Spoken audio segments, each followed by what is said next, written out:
Hello everybody. I wanted to take the opportunity to do a brief channel update. Kind of let you know what's been going on. This is kind of overdue. So this is really the October update. So I've had a lot going on. I was gone for basically a week and a half in Phoenix, and I had mentioned this before that I had the opportunity and very distinct pleasure to have dinner with Atomic Dog 32, Brian. Brian, if you're watching, how's it going, bud? We had a nice dinner, talked about some stuff, talked about models, of course, and it was fun. It was a good time. Brian was a nice host and treated me to dinner. Went to this really cool Italian place, but I enjoyed that. I enjoyed that a lot. So, my Curse group build continues, although I have to admit that with my crazy schedule, I really haven't had the opportunity to work on it like I wanted. I did get some camo down on it, and I tell you what, it makes it tough. I've never been a big Vallejo paint fanboy. I like their product. I think they're one of the best priced paints, for model builders. They're certainly very affordable, and I've used the Model Air range before, and I've used the Model Color range, and I have the Panzer Aces sets. I've been pretty happy with them, but I had a malfunction. Carlos is very aware of this. He's heard this story, but I had a malfunction with a Model Air paint on the Stug. It was spider webbing as I sprayed, and I added no thinner. I added 1 drop of Liquitex Flow-Aid, because the Model Air stuff does have a tendency to dry on the needle. That's all I did, and it was spider webbing all over the place. And it would spray, and you let go, and it would not spray. Then I let go of the trigger, and then it would spray.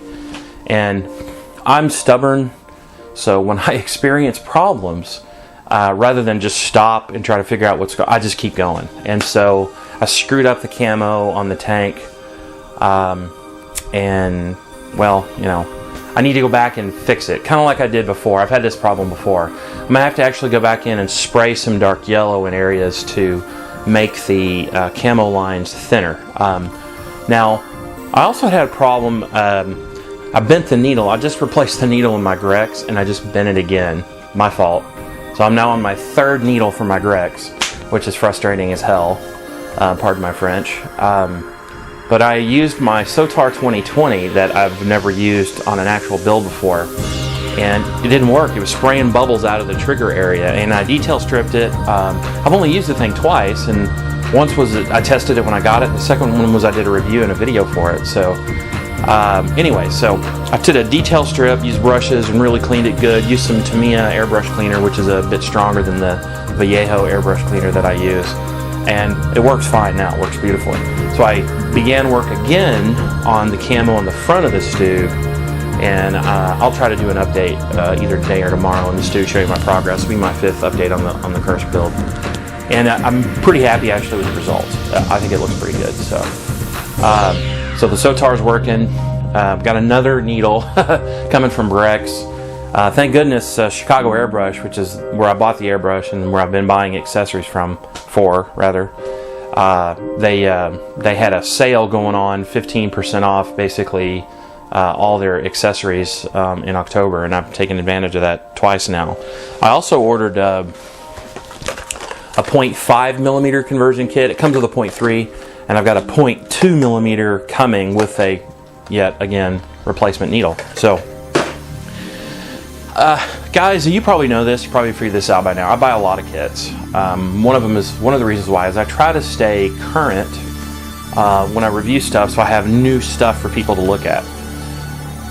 And I buy a lot of kits, and so I don't want to seem like I'm bragging when I'm showing stuff that I have. I don't want people to get that impression. Oh, he's just showing off. This is just strictly for the purposes of my channel update. You guys know I've got a big stash. I don't care. From this point, actually, it's more of an investment because I think it helps my channel. So I think the newer the kits to review, the more interesting, I think, and more relevant, so to speak, that the review, I think, may become for a potential viewer or even subscriber. So, but I do want to share some stuff that I picked up with you really kind of late September-ish on into October when I think got some pretty cool stuff. I try to take advantage of sales whenever I can. I typically don't pay full price for stuff anymore unless, it's just something brand new. I just feel like I gotta have it. I had been looking for one of these for some time, and back a few weeks ago, Sprue Brothers had a 20% off sale on all Eduard items. And of course I was really excited about that. So what I got was the 1/4 scale Eduard BF109E instrument panel. 1/4 scale. And this thing is freaking cool. It's surprisingly simple. I think I want to do a review for it. You guys let me know. Shoot a comment down below if you think that you'd like to see a review of this. Kind of check out the kit. These have been around a while, but this is a cool kit. They make a BF110 instrument panel as well, and I think it's just really kind of different. This would look really cool in a shadow box or a frame, I think. I'm definitely going to be building this maybe this winter, early spring, if I can get around to it. Another acquisition I had, and I've already done a review of this, was this little Japan Ground Self-Defense Force light armored vehicle. Love this kit, die-cast hull. Say what you want about that, it doesn't bother me. There's a really cool build that a guy does of this kit on that Japanese modeling show, that Plamo Tsukuro, if I pronounced that right. This is a cool kit. So I've already reviewed that though, so you guys have seen that one. Now I bought this. I got a really good deal on this from an eBay dealer. This 1/35 scale Zvezda T90. Of course, Alex, how's it going, bud? Alex done a review of this kit recently, so we've all seen this. By the way, I have the Mang version as well, so it's going to be interesting to compare the two. And Jonas, you were building the Mang one, and I don't know if I saw your last update or not. Did you get that thing finished? Is it done? Just curious. Let me know. Shoot me a comment down below. Now, got some other stuff. I've always liked this vehicle. They didn't build very many of them. This is a pretty new Dragon Smart Kit, actually. It came out last year. Yes, it's a Dragon. Colin, if you're watching. Once again, if you guys want to see a review of this kit, shoot me a comment down below, and depending on how many people ask me to, I will certainly do it. But this is a Dragon Smart Kit, 35th scale, of course. The 15 centimeter Sturminfanteriegeschütz 33 or 33. So it's a Panzer III chassis with a solid superstructure, square superstructure with that short 15 centimeter, basically infantry assault gun. You know, it's designed to take down buildings and take out fortifications. It was used in Stalingrad. They didn't build that very many of these. I think they built like 30 or 40 of them. A cool little kit. I have the Cyber Hobby version. This is a vast improvement. So, once again, if you want to see a review of it, just shoot me a comment down below. Now, you guys have probably learned by now that I enjoy doing the Japanese subjects, or at least I've been acquiring the modern Japanese stuff for a couple of reasons. Number one, I don't think they're very popular in the West, so you don't see a lot of builds of them. Number two, I just think they make some cool stuff. So I picked this up from Scale Hobbyist not that long ago. I didn't even know this existed.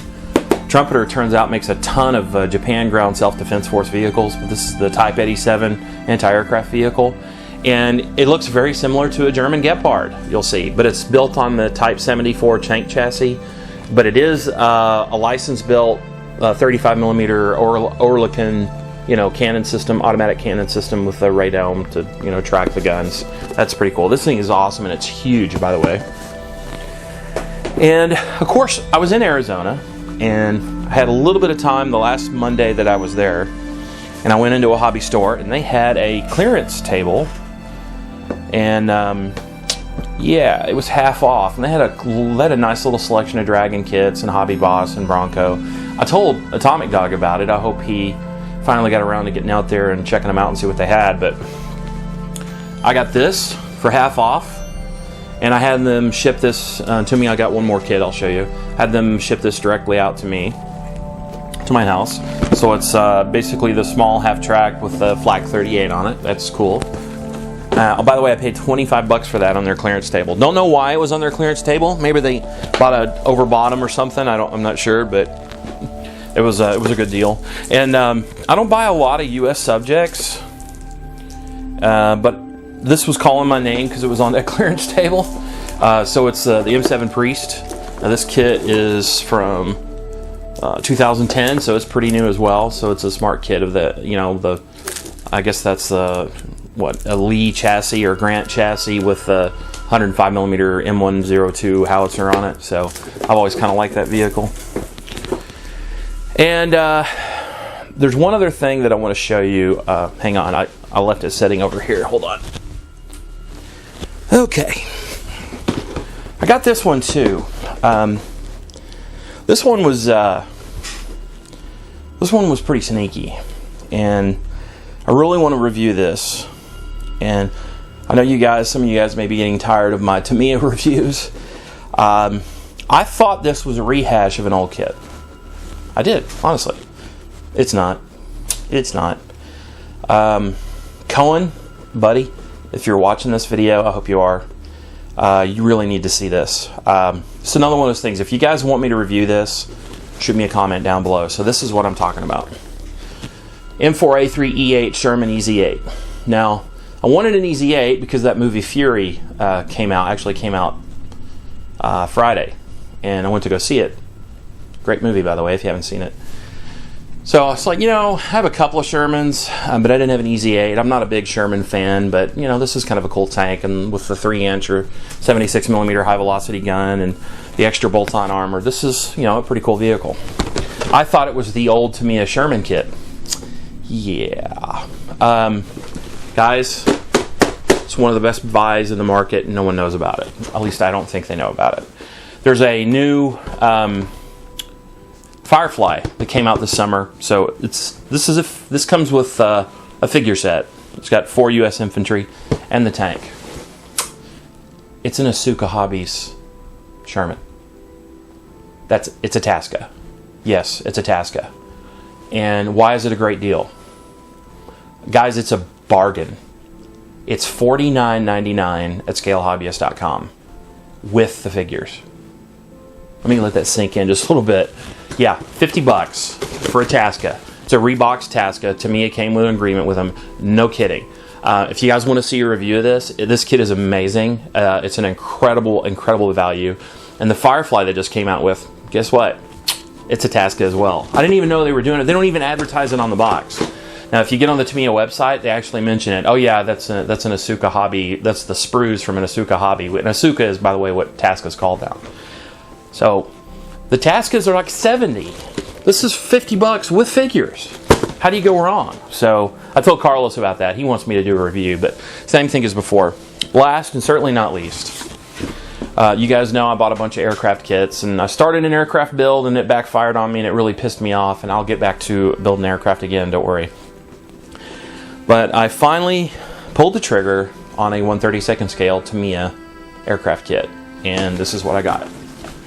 The 1/32 scale 0, and this thing is awesomeness. Huge box, obviously. The plane, surprisingly, in 1/32 scale is not that big. I guess the 0 really wasn't that big an aircraft, but just tons and tons of options, colored parts.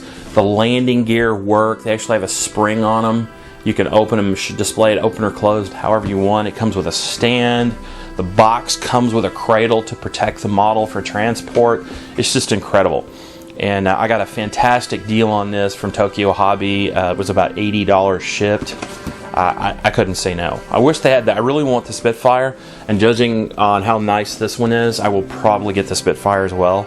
I'm just not sure which Spitfire. I think I'm leaning towards the Mark 8. Anyways, once again, you want to see a review of this kit? It's amazing. It's also surprisingly simple.